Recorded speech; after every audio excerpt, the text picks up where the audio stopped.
Hi everyone, welcome back to Chinnu's taste birds. ഇന്ന് ഞാനൊരു variety snack recipe ആയിട്ടാണ് വന്നിരിക്കുന്നത്. നമുക്ക് വീട്ടിൽ ഗസ്റ്റ് വരുമ്പോഴും അതുപോലെ ഇഫ്താറിനുമൊക്കെ തയ്യാറാക്കി എടുക്കാവുന്ന നല്ല ടേസ്റ്റി ആയിട്ടുള്ളൊരു സ്നാക്കാണിത്. അപ്പോൾ ഇതെങ്ങനെയാണ് തയ്യാറാക്കുന്നത് നോക്കാം. അതിനുവേണ്ടി ഞാനിവിടെ ഒരു 100 ഗ്രാം ബാസ്മതി റൈസാണ് എടുത്തിട്ടുള്ളത്. അപ്പോൾ ബാസ്മതി റൈസ് ഇത് നന്നായിട്ടൊന്ന് കഴുകിയതിന് ശേഷം അരമണിക്കൂർ വരെ വെള്ളത്തിൽ കുതിരാൻ വേണ്ടി മാറ്റി വെക്കണം. ഇതാദ്യമേ നമുക്കൊന്ന് കഴുകിയെടുക്കാം. അപ്പോൾ ഇത് ഞാൻ നന്നായിട്ട് കഴുകിയെടുത്തിട്ടുള്ളതാണ്. ഇത് കുറച്ച് വെള്ളം ഒഴിച്ചതിന് ശേഷം കുറഞ്ഞത് അരമണിക്കൂറെങ്കിലും ഈ അരി ഒന്ന് കുതിർത്ത് മാറ്റി വെക്കണം. അപ്പോൾ അരി സെലക്ട് ചെയ്യുമ്പോഴും നല്ല നീളമുള്ള അരി വേണം വാങ്ങിക്കാനായിട്ട്. ഇനി നമുക്കൊരു ചീനിച്ചട്ടി അടുപ്പിൽ വെച്ച് ചൂടായതിന് ശേഷം അതിലേക്കൊരു 2 ടേബിൾ സ്പൂൺ വെളിച്ചെണ്ണ ഒഴിച്ചു കൊടുക്കാം. വെളിച്ചെണ്ണ നന്നായിട്ടൊന്ന് ചൂടായതിന് ശേഷം അതിലേക്ക് 3 വെളുത്തുള്ളി ചെറുതായി അരിഞ്ഞത്, പിന്നെ ഒരു ചെറിയ പീസ് ഇഞ്ചി പൊടിയായി അരിഞ്ഞതും കൂടെ ചേർത്ത് കൊടുക്കാം. പിന്നെ അതിലേക്ക് ഒരു പച്ചമുളക് പൊടിയായി അരിഞ്ഞത്, പിന്നെ ഒരു സവാള. ഇതെല്ലാം ചെറുതായിട്ട് തന്നെ അരിഞ്ഞെടുക്കാൻ ശ്രദ്ധിക്കണം. എന്നിട്ട് ഇത് ആവശ്യത്തിന് ഉപ്പും കൂടെ ചേർത്ത് നമുക്ക് നന്നായിട്ടൊന്ന് വഴറ്റിയെടുക്കാം. ഞാനിവിടെ ഒരു 1/2 ടീസ്പൂണോളം ഉപ്പ് ചേർക്കുന്നുണ്ട്. എന്നിട്ടിത് നന്നായിട്ട് ഒന്ന് ഫ്രൈ ചെയ്തെടുക്കണം, നന്നായിട്ട് വഴറ്റിയെടുക്കണം.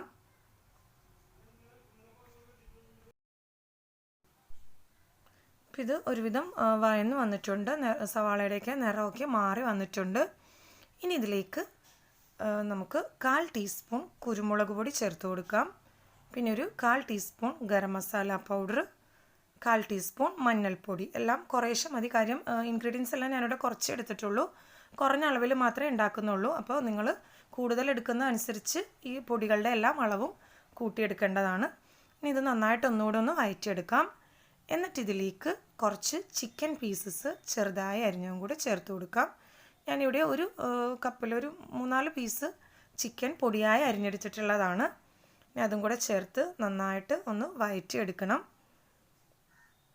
എന്നിട്ട് ഇതൊന്ന് മൂടി വെച്ച് ഈ ചിക്കൻ വേകുന്ന പാകത്തിന് നമുക്കൊന്ന് മൂടി വെച്ച് വേവിച്ചെടുക്കാം.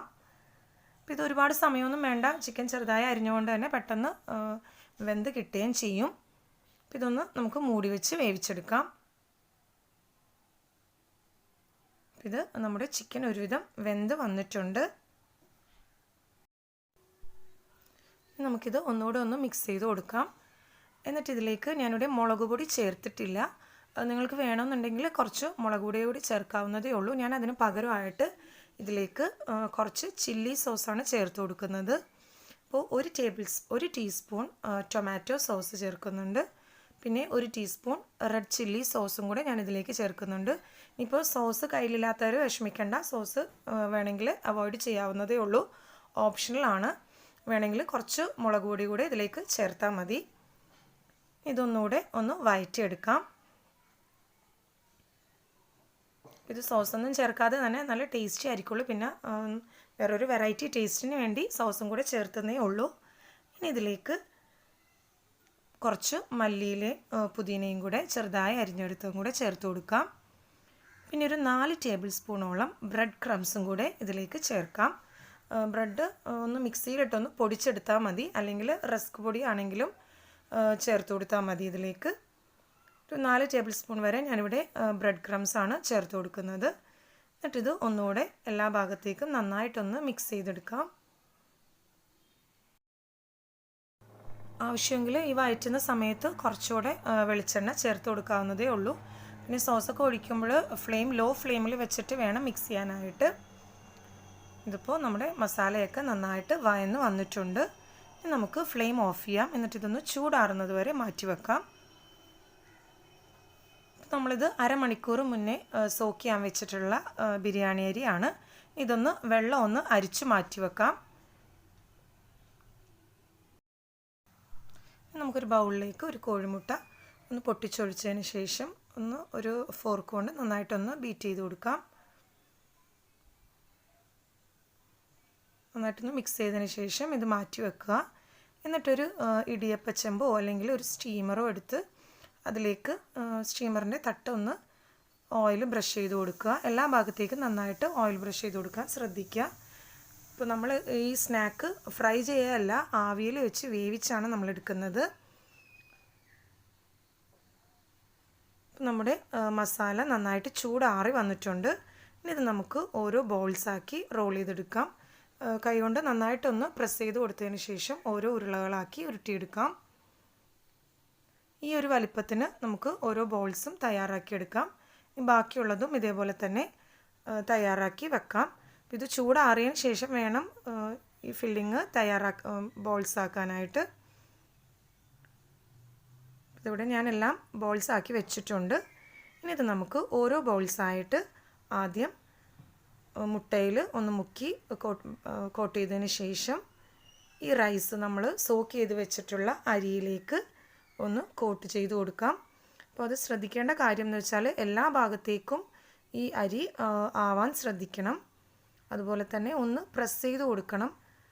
നമ്മൾ മുട്ടയിൽ കോട്ട് ചെയ്തിട്ടുള്ളത് കൊണ്ട് തന്നെ ഇത് പ്രസ്സായി ഇരുന്നോളും. എന്നാലും കൈകൊണ്ട് ഒന്ന് ജസ്റ്റ് ഒന്ന് പ്രസ് ചെയ്ത് കൊടുക്കുക. ഇതുപോലെ എല്ലാ ഭാഗത്തേക്കും അരി സ്പ്രെഡ് ചെയ്ത് കിട്ടാൻ ശ്രദ്ധിക്കണം. എന്നിട്ട് ഇത് നമുക്ക് ഓരോന്നായിട്ട് സ്റ്റീമറിലേക്ക് വെച്ച് കൊടുക്കാം. ഇനി ബാക്കിയുള്ള ബോൾസും നമുക്ക് ഇതേപോലെ തന്നെ തയ്യാറാക്കി സ്റ്റീമറിലേക്ക് വെച്ച് കൊടുക്കാം. അരി നമ്മൾ സോക്ക് ചെയ്യാൻ വെക്കുമ്പോൾ ഞാൻ നേരത്തെ പറഞ്ഞ പോലെ തന്നെ കുറഞ്ഞത് അരമണിക്കൂറെങ്കിലും ഇത് വെള്ളത്തിൽ സോക്ക് ചെയ്ത് വെക്കാൻ ശ്രദ്ധിക്കണം. എന്നിട്ടിതൊരു 10 മുതൽ ഒരു 15 മിനിറ്റ് വരെ ആവിയിൽ നന്നായിട്ടൊന്ന് വേവിച്ചെടുക്കാം.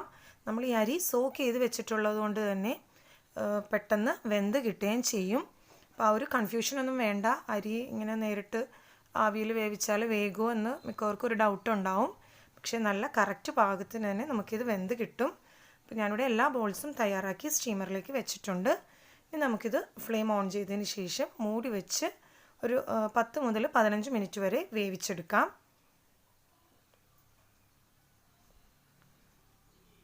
ഇതിപ്പോൾ 15 മിനിറ്റിന് ശേഷം ഞാൻ തുറന്ന് നോക്കിയിട്ടുള്ളതാണ്.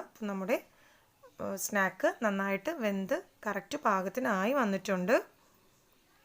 ഇനി നമുക്കിത് ഓരോന്നും സെർവിങ് ഡിഷിലേക്ക് സെർവ് ചെയ്യാം. ഇപ്പോൾ നമ്മുടെ സ്നാക്ക് റെഡിയായി കഴിഞ്ഞു. നല്ലൊരു വെറൈറ്റി സ്നാക്കാണ്, നല്ല ടേസ്റ്റിയുമാണിത്. അപ്പോൾ അരിയെല്ലാം നന്നായിട്ട് വെന്തും വന്നിട്ടുണ്ട്. കാര്യം നമ്മളൊരു 15 മിനിറ്റ് വരെ ഇത് ആവിയിൽ വേവിച്ചെടുക്കുകയാണ്. അതേപോലെ തന്നെ അരി സോക്ക് ചെയ്ത് വെച്ചിട്ടുള്ളതാണ്. അപ്പോൾ എല്ലാവരും ട്രൈ ചെയ്ത് നോക്കണം. റെസിപ്പി ഇഷ്ടമായെങ്കിൽ ലൈക്ക് ചെയ്യാനും ഷെയർ ചെയ്യാനും സബ്സ്ക്രൈബ് ചെയ്യാനും മറക്കരുത്. Thanks for watching my channel.